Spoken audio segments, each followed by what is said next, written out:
thrusters have gone offline. How many? All of them. The ship's moving. Get out of there. Right now. Copy that. A snag. There is no more slack. That's everything I've got. The ship's not drifting. Chris has become our anchor. That's never gonna hold. Chris, on me. What happens now? Your umbilical, it's gonna snap. I will come back for you, but you have to get yourself back to the top. I can't rescue you if I can't find you. Understand? Just make sure I'm alive. Woody Harrelson and Simu Liu star in the true story that follows seasoned deep-sea divers as they battle the raging elements to rescue their crewmate trapped hundreds of feet below the ocean's surface in the thriller Last Breath.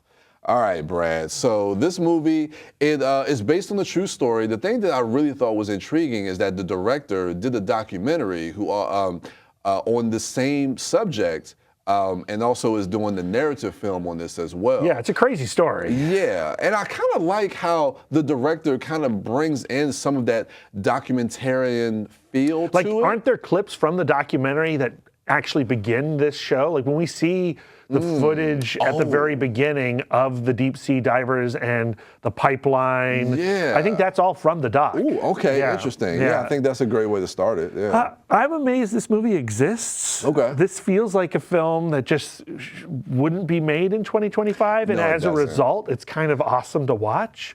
Yeah. You know, it is a traditional rescue mission, you know. There are these deep sea divers. They work on this pipeline that, 1,000 feet below the surface. It was like 20,000 feet of Well, pipeline. there's 20,000 below. feet of pipeline below our oceans, yeah, all our oceans. yeah. And these three individuals are the people who maintain these things. Yeah, And so they go down 1,000 feet. You know, they have to go through that whole process of decompression.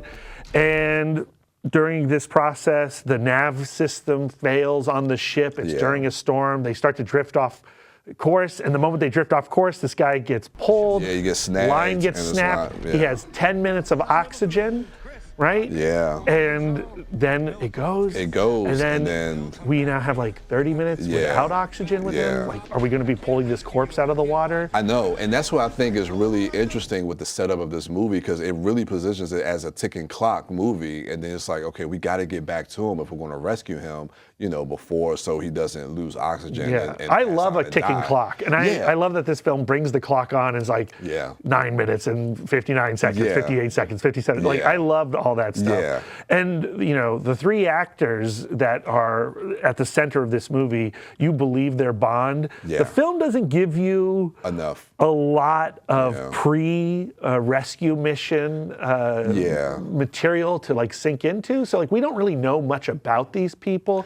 So it really does come down to the performances. And thankfully they can carry it, but maybe I would have liked a little more build up. No, I would have too, and I think the movie, instead they really wanted to focus in that third act on really kind of like walking you through the process and seeing more of like the tactical aspect of how these divers really prep for these dives and things like that. And I thought that was really interesting. It's a kind of short movie. It's like it is 90 minutes. Yeah, and I thought that this is the one instance where you probably could have added another 20 and 30 minutes on the front end of this movie, like you were saying, to really build out those characters a little bit more. I feel like I needed 2 hours because I'd like to know more about everybody that's in peril.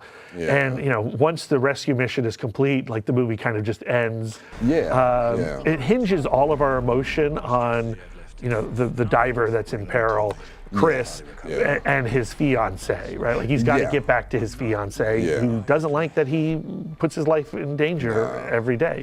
What's your rating for this? I liked it. I didn't love it, but I liked it. B+. Worth seeing in a theater too. Yeah, it is. On a screen. Yeah, I give it a B+ as well. I think it's a great ride, especially if you're looking for something that's more of a thriller, something kind of intense. Uplifting. And that's uplifting towards the end. So yeah, those are our thoughts on Last Breath. I remember. Yeah, you're right. All right.